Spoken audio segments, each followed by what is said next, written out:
যেই মহাজনের হাতের ভিতরে আমার চাকরি,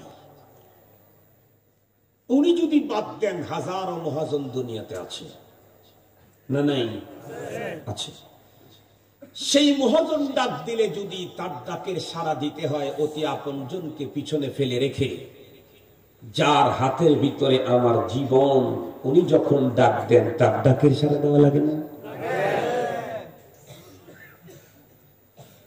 যার কবজায় কুদরতের ভিতরে আমার জান, উনি যখন ডাক দিলেন হাইয়া আলাস সালাহ হাইয়া আলাল ফালাহ,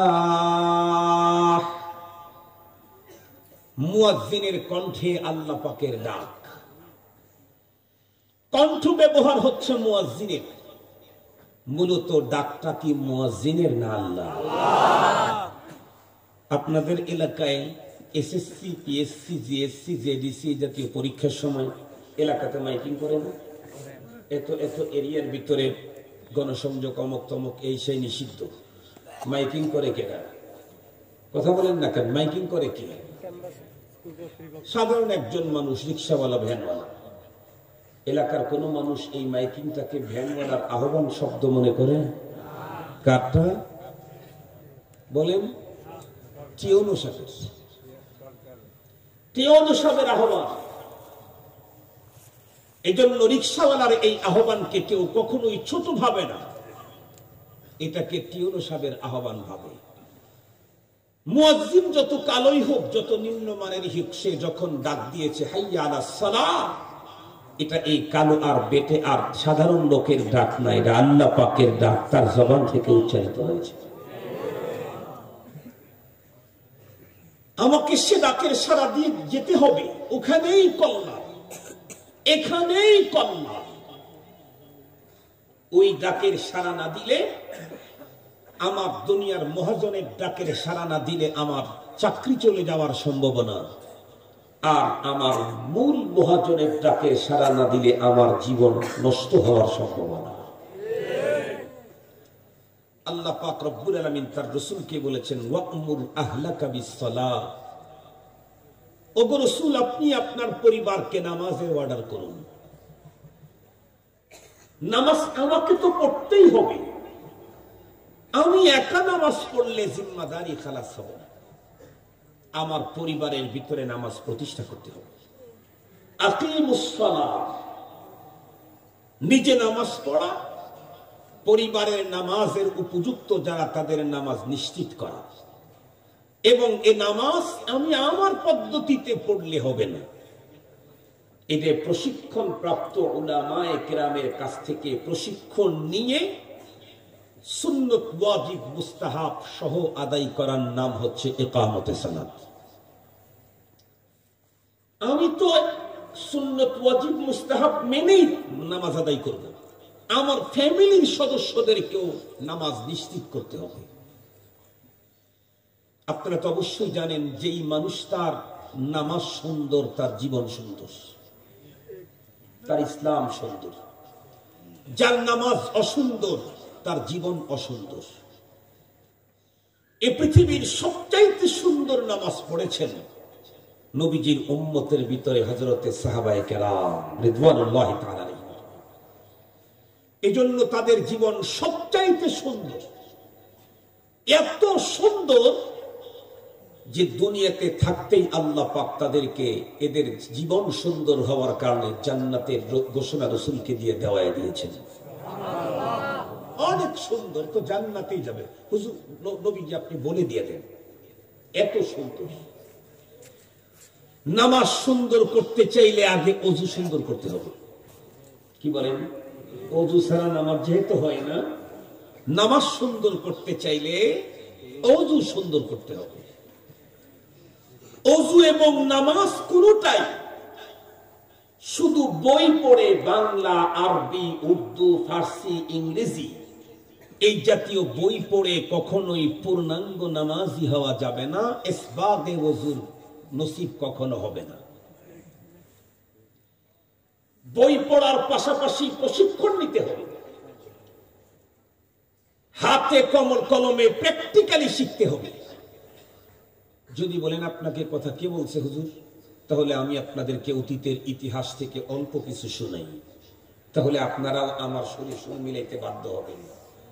আমরা প্রত্যেকেই জানি আমাদের রাসূল করিম সাল্লাল্লাহু আলাইহি ওয়াসাল্লাম 40 বছর পূর্তি হবার আগ থেকেই খলবত পছন্দ হয়ে গেলেন। একে একে থাকতে ভালোবাসে, এখন আর লোকালয় ভালো লাগে না মানুষ। তো উনি খলবত পছন্দ হয়ে যাওয়ার কারণে উনি ওনার বাড়ি থেকে বেশ দূরে জাবালে নূরে হেরা গর্তের ভিতরে থেকে আল্লাহকে পাওয়ার সাধনায় লিপ্ত হলেন। দিন রাত চলতে চলতে এক সময় 40 বছর পূর্তি হলে জিবরাইল আমিনকে আল্লাহ পাক পাঠিয়ে দিলেন জাবালে নূরে।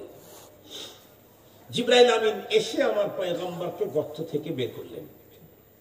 এরপরে সিনাটা চাক করলেন, ওপেন হার্ট সার্জারি। জমজমের পানি দিয়ে অত্যন্ত সুন্দর করে রিফ্রেশ করলেন। এরপরে আবার লাগিয়ে দিলেন পয়গম্বরকে। এরপরে জিবরাইল আমিন বললেন, ইকরা, আপনি পড়ুন। নবীজি উত্তর করলেন, মা আনা বিকারিইন, আমি পড়ুয়া নই। এই কথা বলতে জিবরাইল আমিন পয়গম্বরকে ধরলেন, এমন ভাবে ধরলেন, নবীজি বলেন, ফাআখাযানি ফাকাত্তানি হাত্তা বালাগা মিন্নি আল জুহদ। এমন ভাবে ধরে আমাকে আলিঙ্গন করলেন, চাপ দিলেন, আমার অনেক কষ্ট হলো, মনে হয় জান বের হয়ে যাবে। সুম্মা আরসালানি ফাকালা ইকরা। এরপরে আমাকে ছেড়ে দিয়ে আবারও বললেন, পড়ুন। আমি আগের মতোই বললাম, আমি পড়তে জানি না। নবীজিকে আবারও ধরলেন, ছেড়ে দিলেন, বললেন, পড়ুন।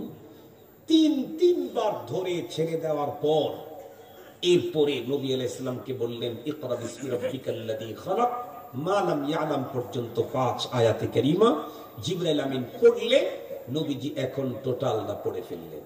সুবহানাল্লাহ বললেন। সুবহানাল্লাহ।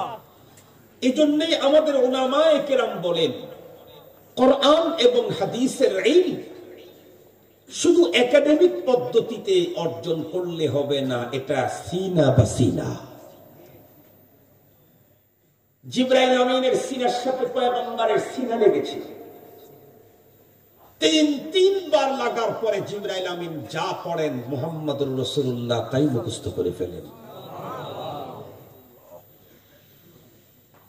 এই ইলম যদি কেউ অর্জন করতে চায় কিয়ামত পর্যন্ত, একাডেমিক পদ্ধতিতে শুধু বই পড়ে কখনোই এই ইলম প্রকৃত অর্থ বুঝে আসবে না, যতক্ষণ পর্যন্ত মাইয়াতার সাহাবত ইখতিয়ার না করবে। এই কোরআনে পাকের প্রথম ছাত্রদেরকে ছাত্রই বলা হয় না। কোরআনে পাকের প্রথম ছাত্র হলো বিশ্ব নবীজির সাহাবী। নবীজি নিজেকে বলেছেন, বুইস্তু মুআল্লিমা, আমাকে পৃথিবীতে টিচার করে পাঠানো হয়েছে। কিন্তু নবীজির কাছ থেকে যারা কোরআন শিখেছেন তাদেরকে নবীজি কখনোই ছাত্র বলেননি, তাদেরকে সাহাবী বলেছেন। নবীজির কাছ থেকে তারা কোরআনে পাকের ইলম শিখলো, নবীজি তাদেরকে ছাত্র না বলে সাহাবী বললেন। কেন? এই ইলম একাডেমিক পদ্ধতিতে শিখলেই যথেষ্ট হবে না। এই ইলম পরিপূর্ণ পেতে চাইলে যার কাছ থেকে শিখবে তার সহবত লাগবে। আমাদের দেশে মেডিকেল কলেজে এমবিবিএস পর্যন্ত ডাক্তারদের অধীনে থেকেই ছেলে মেয়েরা পড়ালেখা করে। এমবিবিএস পাস করার পরেই আমাদের দেশের সরকারি অনুমতি নাই এখন এই এমবিবিএস ডাক্তার প্রেসক্রিপশন করার। তাকে একজন অভিজ্ঞ এক্সপার্ট ডাক্তারের অধীনে থেকে ইন্টার্নি করতে হবে। এতদিন পর্যন্ত তো বই পুস্তকে থিওরি পড়েছে। এক্সপার্ট স্পেশাল একজন ডাক্তারের কাছে তার সহবতে থেকে থেকে কখন কোন ট্যাবলেট কোন মাত্রায় দিতে হয় এর হাতে কলমে প্রশিক্ষণ নিতে হয়। মানব রচিত জ্ঞান মেডিকেল সায়েন্স, সেইটা যদি বই পুস্তকের মাধ্যমে ডাক্তারদের কাছ থেকে পড়ার পরেও প্রেসক্রিপশন করার অনুমতি না থাকে ইন্টার্নি ছাড়া, আমার দেশের কোন প্রফেসর কোন ডাক্তার আর ডক্টর আলিমের কাছে পড়ে নাই, তার সহবত নেয় নাই, সে ইংরেজি আর বাংলা আর উর্দু বই পড়ে তামাম হাদিসের কিতাব মুখস্থ করতে পারে, কোরআনের সব আয়াত আর তরজমা তাফসীর মুখস্থ করতে পারে, কিন্তু তাই বলে তার প্রেসক্রিপশন করার অধিকার নাই। মাসলা দেওয়ার অধিকার নেই। মাসলা দেওয়ার অধিকার নাই। তা ইন্টার্নি ছাড়া এমবিবিএস ডাক্তার যদি প্রেসক্রিপশন করে, রোগীর ঠিকানা কবরস্থান। উলামায়ে কেরামের সহমতে গিয়ে কোরআন পাকের হাদিসের ইলম সাহাবতের মাধ্যমে যদি অর্জন না করে, তার প্রেসক্রিপশন মানলে মরণের পরে জাহান্নাম। মুসলমান ভাইরা রে আমার, লম্বা কথা বলতে চাই না, মূল বিষয়টা আপনাদেরকে বুঝাবার জন্য আল্লাহ পাকের রাসূল সাল্লাল্লাহু আলাইহি ওয়াসাল্লামের ওই জাবালে নূরের ইতিহাসের অল্প একটু ঝলক আপনাদের হৃদয় পর্যন্ত পৌঁছায় দিতে চাই।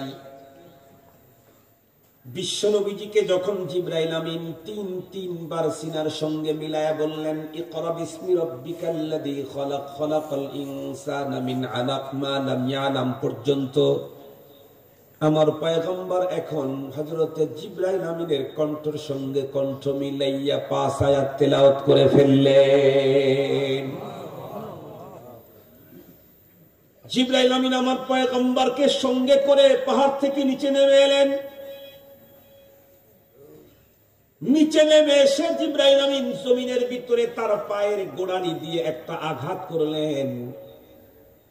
আঘাত করার সঙ্গে সঙ্গে ওই পাথরের, বন্ধুরা আমার, পাথরের জমিন থেকে বন্ধুরা আমার স্বচ্ছ পানির ঝর্ণা শুরু হয়ে গেল। জিবরাইল আমিনের পায়ের আঘাতে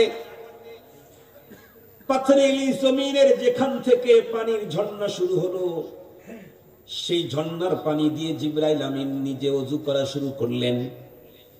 আর আমাদের পয়গম্বর রহমতে আলম, নবীদের নবী মুহাম্মদুর রাসূলুল্লাহ সাল্লাল্লাহু আলাইহি ওয়াসাল্লাম চেয়ে চেয়ে দেখতেছিলেন কেমনে কোন পদ্ধতিতে জিবরাইল আমিন ওযু করে না।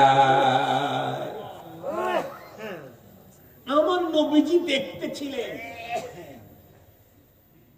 কিভাবে জিবরাইল আমিন ওযু করছে। জিবরাইল আমিনের ওযু যখন কমপ্লিট হয়ে গেল, বিশ্ব নবীজিকে বলা হলো, পয়গম্বর আপনি ওযু করে নিন। আমাদের পয়গম্বর তখন ওযু করলেন যেমনটি জিবরাইল আমিনকে যেই পদ্ধতিতে ওযু করা দেখেছেন। দুইজনের যখন ওযু হয়ে গেল, তখন জিবরাইল আমিন আমার পয়গম্বরকে বললেন, আসুন আমরা দুইজনে মিলে সালাত আদায় করে নেই। আসেন রাসূল, নামাজ পড়ি। জিবরাইল আমিন ইমাম, আমাদের নবী বিশ্ব নবী মুসল্লি, মুক্তাদি। সুবহানাল্লাহ বললেন না? জিবরাইল আমিনের ইমামতিতে মহানবী সাল্লাল্লাহু আলাইহি ওয়াসাল্লাম সালাত আদায় করলেন, নামাজ পড়লেন। ওহী নাযিল হয়েছে সোমবারের দিন। বিকেল বেলায় আমাদের পয়গম্বর বাসায় ঢুকে সর্বপ্রথম তার স্ত্রী হযরতে খাদিজাতুল কুবরা রাদিয়াল্লাহু তাআলা আনহাকে বললেন, খাদিজা, আমি তোমাকে ওযু করা শিখাই, তুমি আমার ওযু করা দেখো, তুমি ওযু করো, এরপরে আমি আর তুমি দুইজনে মিলে নামাজ পড়ি।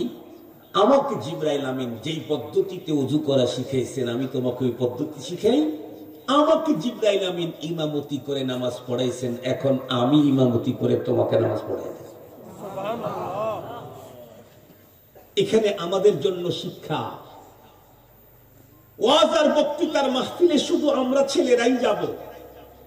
হুজুরদের কাছ থেকে দামি দামি মূল্যবান মাসাইল, এই ইসলামের আরকান আহকামের গুরুত্বপূর্ণ বিষয় জানবো, আর বাসায় নিয়ে সেটা বলবো না। এটা আমার রাসূলের শিক্ষা না। সর্বপ্রথম পয়গম্বর তার স্ত্রীকেই ওযু শিখাইলেন। আমি দুনিয়ার যত জায়গায় যত বুজুর্গ আলেম ওলামার দরবারে যাব, আমি সেখান থেকে যা শিখবো বাসায় গিয়ে প্রথমে আমার স্ত্রীকে শিখাবো। এটা পয়গম্বরের সুন্নত। আমি আমার স্ত্রীকে শিখাবো, কারণ দুনিয়াতে সে যেমন আমার পায়ের বেড়া, পরপারেও এ অনেক বড় ঝামেলা করবে। পরপারে অনেক বড় ঝামেলা করবে। এই জন্য এটা আগে মিটাইতে হবে। আর আমার দায়িত্ব, আমার জিম্মাদারি, আলা কুল্লুকুম রাইন ওয়া কুল্লুকুম মাসউলুন আন রাইয়াতিহি। মজার কথাগুলি আপনাদেরকে অল্প সময়ের ভিতরে শুনাইয়া দেই। বিশ্বনবীজি তার স্ত্রী খাদিজাতুল কুবরা রাদিয়াল্লাহু তাআলা আনহাকে সঙ্গে করে যখন নামাজ পড়তেছিলেন, আমরা তো প্রত্যেকেই জানি হযরত আলী রাদিয়াল্লাহু তাআলা আনহু পয়গম্বরের আপন চাচাতো ভাই। মক্কাতুল মুকাররমার ভিতরে এক সময় চূড়ান্ত দুর্ভিক্ষ যখন শুরু হয়ে গেল, হযরত আলী রাদিয়াল্লাহু তাআলা আনহুর বাবা আবু তালেব, সন্তান অনেক বেশি কিন্তু সেই তুলনায় সম্পদ তার নাই। সেই দিক থেকে হযরত আব্বাস রাদিয়াল্লাহু আনহু পয়গম্বরের আরেক চাচা, উনি মক্কাতুল মুকাররমার বড় ব্যবসায়ী। বিশ্বনবীজি তখন তার আপন চাচা হযরত আব্বাস রাদিয়াল্লাহু তাআলা আনহুকে ডেকে বললেন, চাচা যান, মক্কাতে দেশের মধ্যে যেই পরিমাণে দুর্ভিক্ষ শুরু হয়েছে, এমতো অবস্থায় আমাদের চাচা আবু তালেব অনেক সন্তান, তার দিনাতিপাত বড় কষ্ট। ইচ্ছা করলে আপনি তার দুই একটা ছেলেকে নিতে পারেন, আমিও দুই একজনকে নিতে পারি, তাহলে চাচা জানের একটু অত্যন্ত সহজ হয়। হযরত আব্বাস রাদিয়াল্লাহু আনহু বললেন, ঠিক আছে, তোমার চাচাকে গিয়ে বলো, সে যদি তার দুই একটা ছেলে আমাকে দিতে চায়, আমি তার ব্যয় বহন করব। বিশ্বনবী সাল্লাল্লাহু আলাইহি ওয়াসাল্লাম আবু তালেবকে গিয়ে যখন বললেন, আবু তালেব উত্তর করল, ভাতিজা, আমার ছেলেদের ভিতরে শুধু আকিলকে আমার কাছে রেখে তোমরা ইচ্ছা করলে যে কয়টা খুশি সে কয়টা তোমরা ভাগ করে নিয়ে নিতে পারো।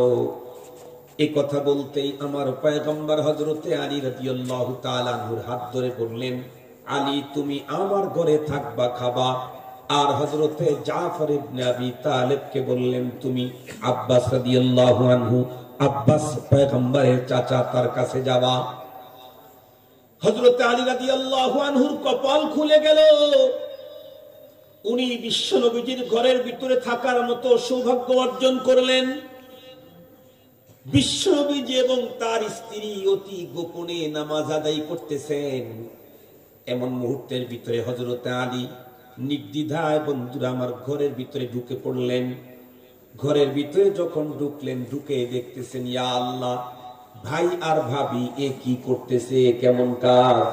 একবার দুইজনে দাঁড়ায়, আবার দুইজনে উপর হয়, আবার দুইজনে মাটিতে লুটিয়ে পড়ে, আবার দুইজনে কপাল জমিনের মধ্যে ঠেকায়, আবার দুইজন বসে, আবার উঠে দাঁড়িয়ে যায়। এই পদ্ধতি তো কোনদিন হযরত আলীর চোখে পড়ে নাই। উনি তো 10 বছরের বালক। পুরা মক্কাতুল মুকাররমায় পৌত্তলিকতার চূড়ান্ত বাহাদুরি চলতেছে তখন।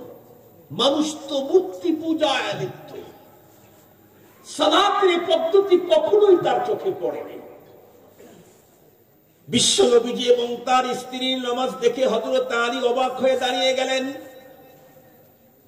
আমাদের পয়গম্বর তার স্ত্রীকে সঙ্গে করে নামাজ যখন কমপ্লিট করে দিলেন, হযরত আলী পয়গম্বরকে ডেকে বললেন, ভাইয়া, আপনি আর ভাবি দুইজনে মিলে কি যেন করলেন, এটা কিছুই তো বুঝলাম না। আমার পয়গম্বর তখন চিন্তা করলেন, আমি তো আর আলীকে ডাকি নাই, আলী নিজের থেকেই আমার বিষয় জানতে চেয়েছে, তাহলে এখন আর আমি আমার জবানটাকে বন্ধ করে লাভ নাই। আল্লাহ পাক আমাকে যে মহান সম্পদ দান করেছেন, এই সম্পদের তো আমি একজনকে আমার জুড়ি করেছি, শেয়ার করেছি, সে হলো আমার স্ত্রী। আমার ঘরের আরো একজন, সেটা তার নাম হলো আলী। বিশ্বনবীজি দেখে বললেন, আলী, আমি আল্লাহ পাকের পক্ষ থেকে রাসূল মনোনীত হয়েছি। আল্লাহ পাকের অর্ডার, তাকে ছাড়া পৃথিবীর কাউকেই পূজা করা যাবে না। আমি তোমাকে তাওহীদের দাওয়াত দিচ্ছি, পৌত্তলিকতাকে ছেড়ে দাও। মাথা নত হবে শুধুমাত্র কেবলমাত্র আল্লাহর সামনে। আল্লাহ পাক রব্বুল আলামিন কোরআনে হাকিমের ভিতরে বলেন, ওয়াকাদা রাব্বুকা আল্লা তা'বুদু ইল্লা ইয়্যাহ আল্লাহ পাক রব্বুল আলামিনের চূড়ান্ত ফয়সালা হলো ইবাদত শুধুমাত্র কেবলমাত্র করতে হবে একমাত্র আল্লাহ। এই কপাল যিনি তৈরি করেছেন একমাত্র তার কুদরতের পায়ে কপাল ঠেকানো যাবে, অন্য পৃথিবীর কারো সামনে মস্তক অবনত করা যাবে না। মুসলমান ভাইরা আমার লম্বা কথা বলতে চাই না, এতটুক পর্যন্ত তো অবশ্যই বলতে চাই। বিশ্বনবীজি সর্বপ্রথম জিবরাইল আমিনের নিকট থেকে নামাজ শিখে প্রথমেই ঘরের ভিতরে নামাজ শুরু করলেন। আমাদের জীবনেও বন্ধুরা আমার, আমরা যখন নামাজ শিখবো, নামাজের যখন উপযুক্ত হব, মুকাল্লাফ যখন হব, তখন নিজেরা নামাজ পড়বো এবং আমাদের ঘরের ভিতরেও সালাত কায়েম করব আল্লাহ পাকের ওয়াদা। তবে সালাত যে কায়েম করব, নামাজ যে পড়ব, আমি আমার মতো করে পড়লেই তো হবে না। বিশ্বনবীর স্পষ্ট হাদিস, এক সাহাবী বর্ণনা করেন, পয়গম্বর সাল্লাল্লাহু আলাইহি ওয়াসাল্লাম মসজিদে নববীর বারান্দার ভিতরে ছিলেন। এমন মুহূর্তের মধ্যে একজন গ্রাম্য সাহাবীর আগমন ঘটল। এই সাহাবী এসে বন্ধুরা আমার নামাজ পড়লো সে তার মতো করে। আল্লাহর পয়গম্বর নামাজ পড়ার পরে যখন পয়গম্বরের কাছে আসছে, নবীজি বললেন, ইরজি ফাসাল্লি ফা ইন্নাকা লাম তুসাল্লি, এ মিয়া তুমি আবার ঘুরে যাও, নামাজটা দ্বিতীয়বার পড়ো, কারণ তোমার নামাজ হয় নাই। সাহাবী আবার ঘুরে গিয়ে আবারও নামাজ পড়লেন, কিন্তু পূর্বের মতোই। এরপরে নবীজির সঙ্গে দেখা করতে আসলে পয়গম্বর বললেন, ইরজি ফাসাল্লি ফা ইন্নাকা লাম তুসাল্লি, আবার ঘুরে যাও, নামাজ পড়ো, কারণ তোমার নামাজ হয় নাই। সাহাবী 2-3 বার ঘুরে একই পদ্ধতিতে নামাজ পড়ার পর পয়গম্বরকে ডেকে বললেন, ইয়া রাসূলুল্লাহ, আপনি আমাকে যতবার ঘুরায় দিবেন এই পদ্ধতি ছাড়া আমি নামাজ পড়া জানি না। যতবার ঘুরাবেন আমি তো এটাই জানি, এই পদ্ধতিতে আমি নামাজ পড়ব। বিশ্বনবীজি তখন তাকে নামাজের পদ্ধতি শিখাইয়া দিলেন। এরপরে ডেকে বললেন, সাল্লু কামা রাআইতুমুনি উসাল্লি, তুমি তোমার মতো নামাজ পড়লে হবে না, নামাজ পড়তে হবে আমার মতো। রব্বুল আলামিন কোরআনে হাকিমের ভিতরে বলেছেন, লাকাদ কানা লাকুম ফি রাসূলিল্লাহি উসওয়াতুন হাসানাতুন লিমান কানা ইয়ারজুল্লাহা ওয়াল ইয়াউমাল আখিরা ওয়া যাকারাল্লাহা কাসীরা। আমার পয়গম্বরের ভিতরে আমাদের জন্য উত্তম আদর্শ, সব বিষয়ের মডেল হলেন মুহাম্মাদুর রাসূলুল্লাহ সাল্লাল্লাহু আলাইহি ওয়াসাল্লাম। 5 ওয়াক্ত নামাজ যখন ফরজ করা হলো, আপনাদের প্রত্যেকের হাদিস জানা আছে, মশহুর হাদিস। হযরতে জিবরাইল আমিন মেরাজ থেকে পয়গম্বর চলে আসার পরে জিবরাইল আমিন 2 দিন এসে আমার পয়গম্বরকে 2 দিনে 5-5 10 ওয়াক্ত নামাজের ইমামতি করে নামাজের পদ্ধতি ডাইরেক্ট প্রশিক্ষণ দিয়েছেন। নামাজের ওয়াক্তগুলি হযরতে জিবরাইল আমিন পয়গম্বরকে দেখায়া দিয়েছেন। এরপরে যখন 10 ওয়াক্ত পড়ানো হয়ে গেল, জিবরাইল আমিন তখন আমার রাসূলকে ডেকে বললেন, মা বাইনা হাদাইনিল ওয়াক্তাইনি ওয়াক্তুন লাকা ওয়া লি উম্মতিকা, 2 দিনে যেই 2 টাইমে একই ওয়াক্ত নামাজ পড়াইলাম, এই 2 টাইমের মাঝামাঝি হলো আপনি এবং আপনার উম্মতের নামাজের টাইম। রহমতে আলম, মহানবী, নবীদের নবী, ইমামুল আম্বিয়া, নবীদের ইমাম, সেই রাসূল তাকে প্রশিক্ষণ দেওয়া হয়েছে নামাজের। আমি প্রশিক্ষণ ছাড়া নামাজ পড়লে নামাজ কেমনে হয়? গত বছর মনে হয় আপনাদেরকে বিশেষ কয়েকটা মাসলা বলেছিলাম নাকি? বিশেষ কয়েকটা মাসলা ওইদিকে বলছিলাম, হ্যাঁ, এখানে বলা হয় নাই, ওইদিকে বলেছিলাম। অত্যন্ত জরুরি বিষয়। আমরা তো দেখেন যেই মানুষটার অনেক ব্যাংকে যা টাকা, আমাকে এক লোক বলতেছে, হুজুর অমুক তো বড় আলেম, কিন্তু তার এই কাজটা একটু সুন্নতের খেলাফ। অমুক তো বড় আলেম, তার এই কাজটা সুন্নতের খেলাফ। আমি তখন তাকে কি দিয়ে বুঝাবো? আমি তখন বললাম, দেখেন, একজন মানুষের যদি 100টা ব্যবসা থাকে আর তার যদি 3টে ব্যবসায় লস হয়, তাতে ওই লোকের কোনো ক্ষতি হয় না। কেন? ওর 97টাতে লাভ আছে। আর একজন মানুষের ব্যবসায় একটা, সেটাই ভালো করে চলে না, তাহলে তো ওর পেটে ভাত যাবে না। কথা ঠিক বলছি না? ঠিক বলছি। আমরা যারা সাধারণ মুসলমান, আমাদের তো মালিকের সাথে ব্যবসাই নাই। আমাদের ব্যবসার ভিতরে তো বড় ব্যবসা হলো নামাজ। জিহাদের ব্যবসা নাই, জিকিরের ব্যবসা নাই, মুহাদ্দিসি হাদিস কোরআনের ব্যবসা নাই, কোরআনে পাকের তালিম তাআল্লুমের ব্যবসা নাই, নাই আমাদের অনেকের যাকাতের ব্যবসা মালিকের সাথে, নাই আমাদের মালিকের সাথে অনেকের হজের ব্যবসা। তো আমাদের আছে কি? মালিকের সাথে একটা ব্যবসা আছে, 1 বছর পর পর 1 মাস ওই ব্যবসা, সারা বছরে হয় না, রমজান।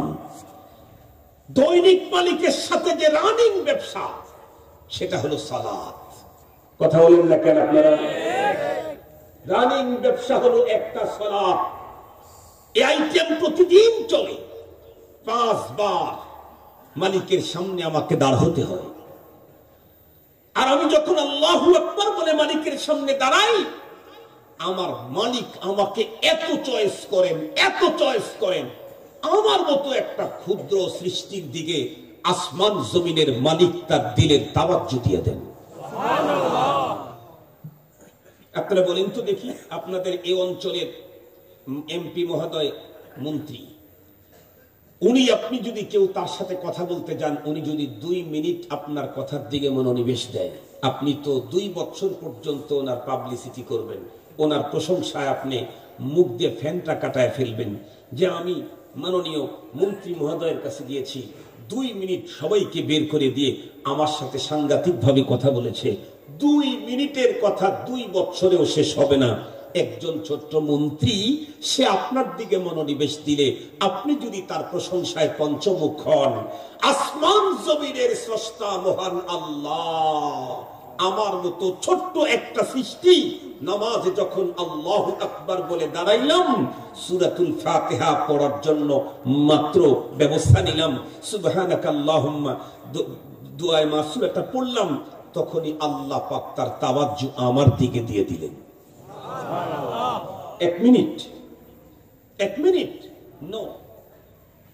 হাদিসে পাকের ভিতরে এসেছে, যে কোনো মুসলমান নারী আর পুরুষ যখন আল্লাহু আকবার বলে নামাজের তাকবীরে তাহরিমা বাঁধলো, আল্লাহ পাক রব্বুল আলামিন তখন তার নিজের তাওয়াজ্জু ওই বান্দার বান্দির দিকে দিয়ে দিলেন।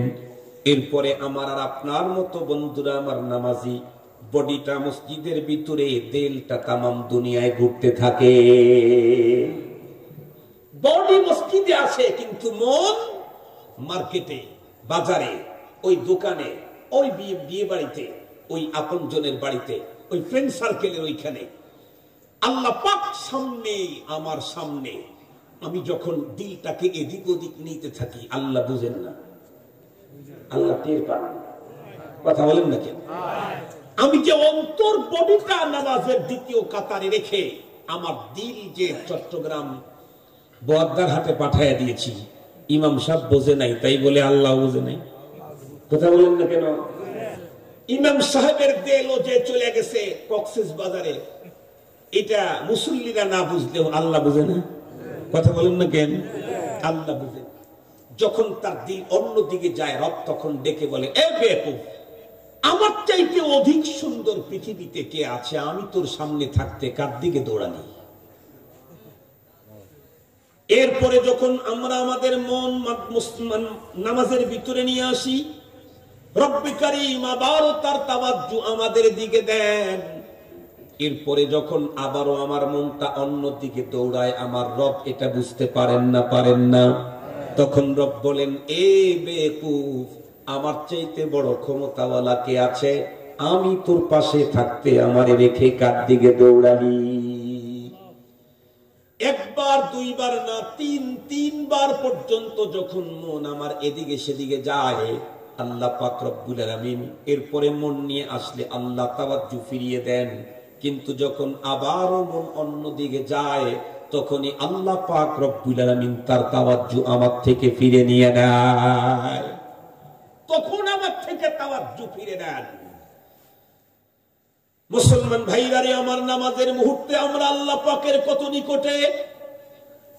হাদিসে পাক খুলে দেখেন, মুসল্লি যখন নামাজে দাঁড়ায় পড়ে আলহামদুলিল্লাহি রাব্বিল আলামিন, রব্বুল আলামিন আমার প্রতি এতটাই মনোনিবেশ দিয়ে আমার তিলাওয়াত শুনেন, সাথে সাথে আবার আমাকে প্রতি উত্তর করেন হামিদানি আব্দি। এরপরে যখন আমরা পড়ি আর রহমানির রহিম, আল্লাহ পাক আমার কণ্ঠের তেলাওয়াতটা গুরুত্বের সাথে শ্রবণ করেন এবং সাথে সাথে উত্তর দেন আসনা আলাইয়া আব্দি।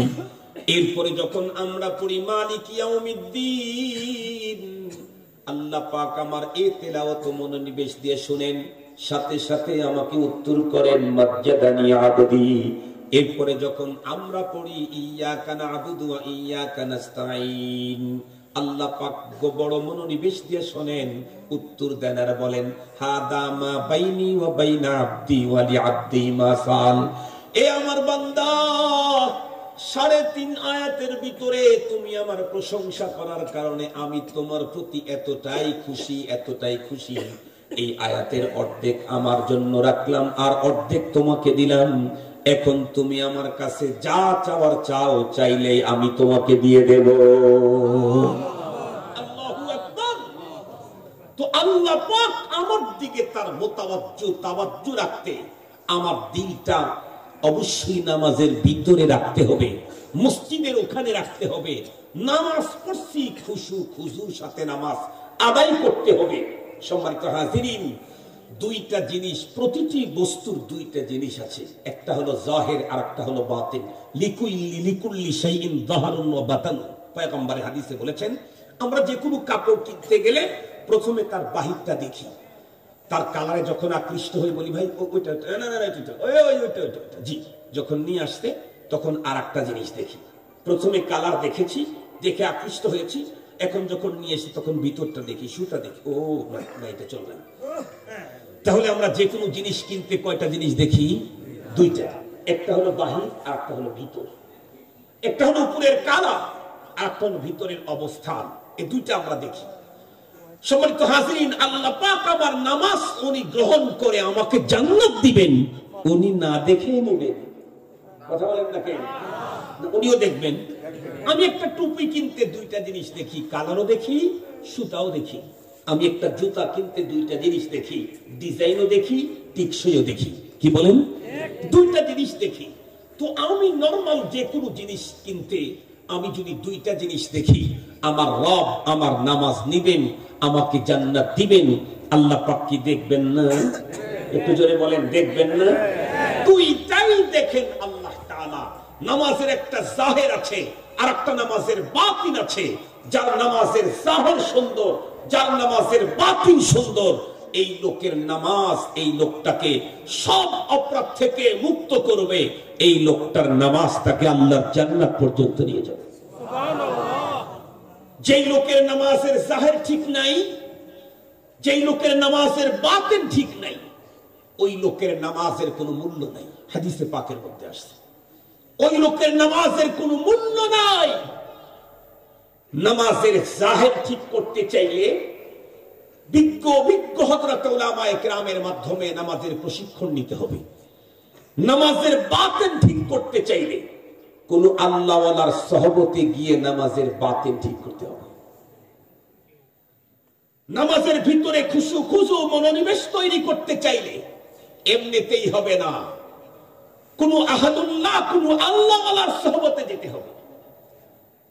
तमन्ना दर्द दिल की हो तू कर खिदमत फकीरों की, नहीं मिलता ये गौहर पादशाहों की खजीनों में, न पूछ उनके कपूशों की अकीदत हो तू देख उनको, यदे बैजा लिए बैठे हैं अपने आस्तीनों में।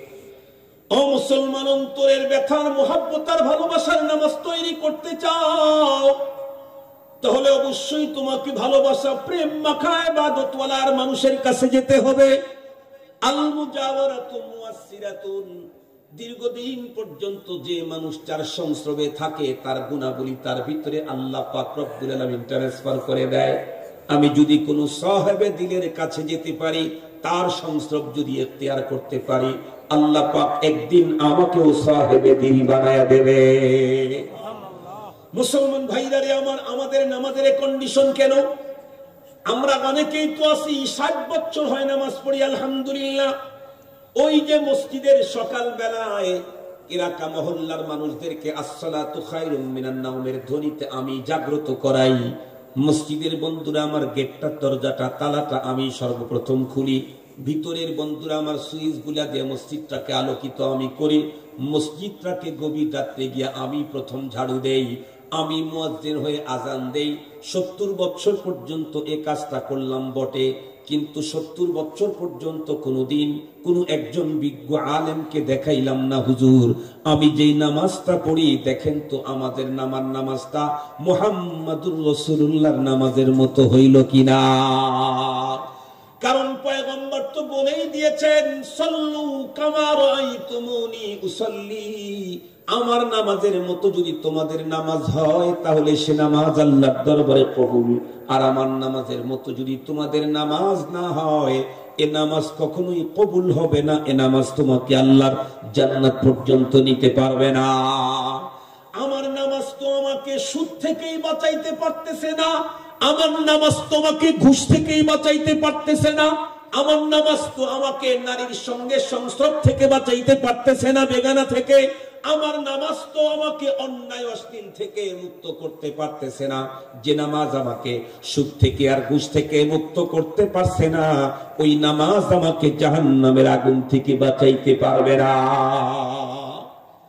জাহান্নামের আগুন থেকে বাঁচাবার মতো নামাজ তৈরি করতে চাইলে এর পিছনে মেহনত করতে হবে, এর পিছনে মেহনত করতে হবে, প্রশিক্ষণ নিতে হবে।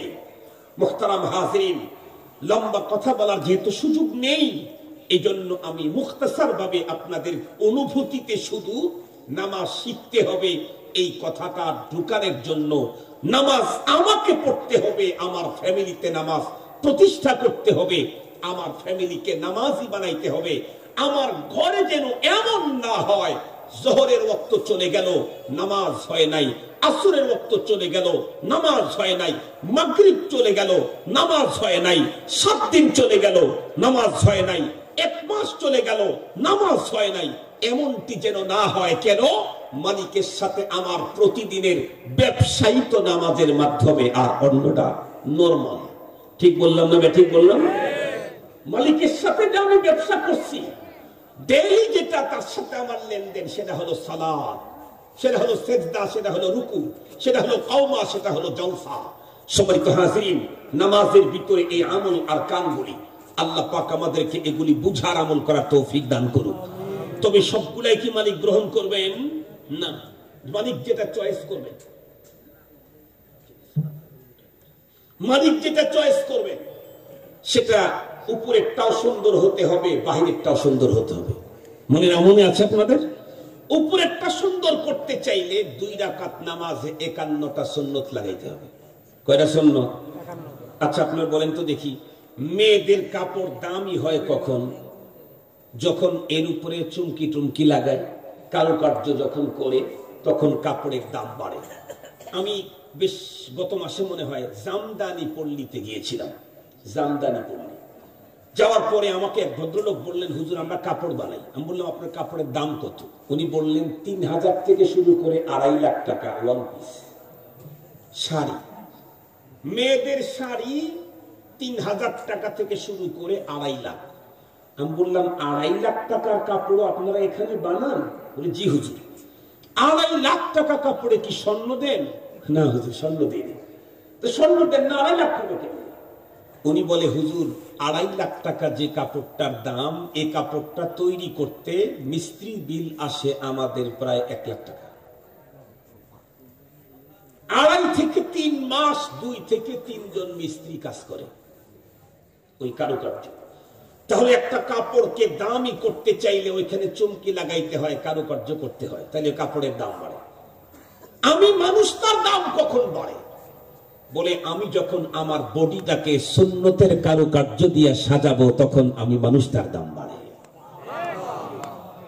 কাপড়ের দাম বাড়ে, কারুকার্য আর চমকি লাগালে মানুষের দাম বাড়ে, সুন্নতের দ্বারা তার জীবনকে সাজালে। সব ক্ষেত্রেই সুন্নত লাগবে, নামাজে তো লাগবেই। 2 রাকাত নামাজে 51টা সুন্নত, 2 রাকাত নামাজ 51টা সুন্নত। এই 51 সুন্নত মেনে যেই লোকটা নামাজ আদায় করলো তার নামাজের উপরটা সুন্দর হলো, এখন ভিতরটা বাকি রইল। ভিতরটা সুন্দর করতে চাইলে উবুদুল্লাহ কাআন্নাকা তারা ফাইন লাম তাকুন তারাহু ফাইন্নাহু ইয়ারাক। খুশু খুজুর সাথে নামাজ পড়তে হবে। খুশু আর খুশু এটা বাজারে কিনতে পাওয়া যায় না, এটা কোনো কালারের নাম না, এটা অর্জন করতে হয় আল্লাহওয়ালাদের সহবতে থেকে, তাদের মাইয়ত ইখতিয়ার করে। আগে তো উপরেরটা সুন্দর হওয়া দরকার, এরপরে ভিতরেরটা ধীরে ধীরে সুন্দর করা যাবে। উপরেরটা সুন্দর করতে চাইলে 51টা সুন্নত। আজকে দুঃখের সাথে বলতে হয়, আমি আমার নামাজকে সুন্নত দিয়ে দামি করব তো দূরের কথা, আমি নামাজ পড়ি কিন্তু নামাজের মাসলাই জানি না। ঠিক বললাম না? ঠিক বললাম? আমি নামাজ পড়ি কিন্তু নামাজের মাসলাই জানি না। আমাদের সিরাজগঞ্জে একটা প্রবাদ বাক্য আছে, অন্ধকার ঘরে সাপ পুরা ঘরে সাপ। অন্ধকার ঘরে সাপ পুরা ঘরে সাপ।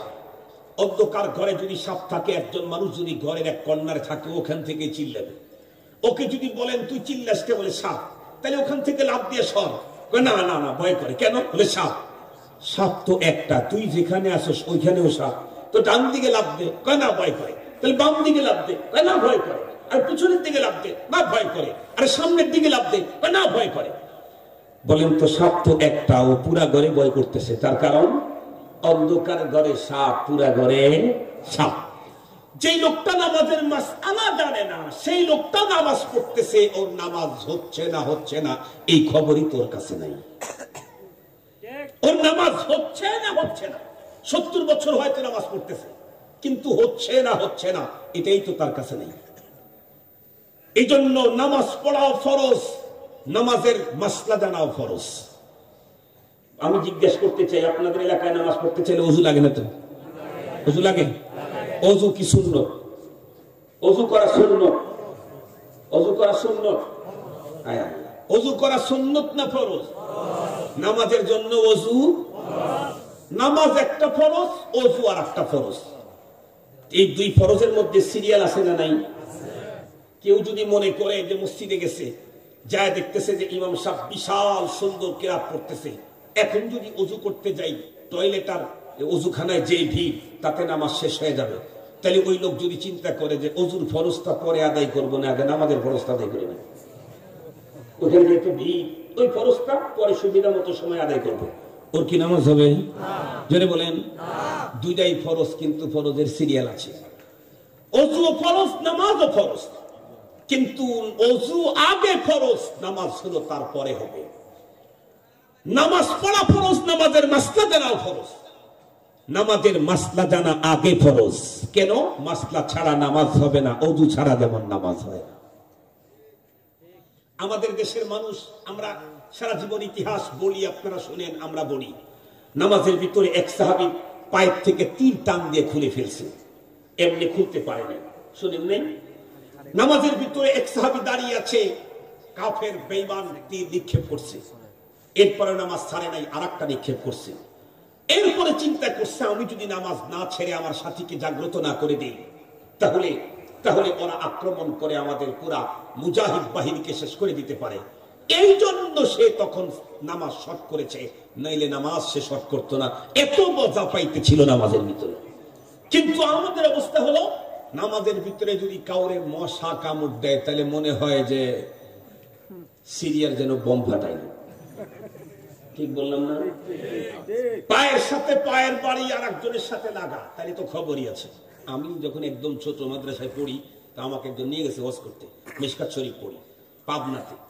তো সেখানে গেছি একটা সরকারি মাদ্রাসায়, এশার নামাজের সময় সবাই দাঁড়াইছে। তো শীতের সময় গায়ে তো মানুষ চাদর রাখে, তো যেই রুকুতে গেছে চাদরের ইটা ছেড়ে গেছে, পরে ওই ছেলে করছে কি, রুকুর থেকে উঠে চাদরটা এরকম করে জোরে ঝাঁকি দেয়, গাড়ির উপরে দিয়েছে। যখন ঝাঁকি দিছে তখন পাশের এক মুসল্লির চোখে লাগছে। ও তখন কিছু বলেনি, নিজের হাত দিয়ে চোখটা এরকম করছে। দ্বিতীয় রাকাতে যখন গেছে আবারও আর এই সাইডটা পড়ে গেছে।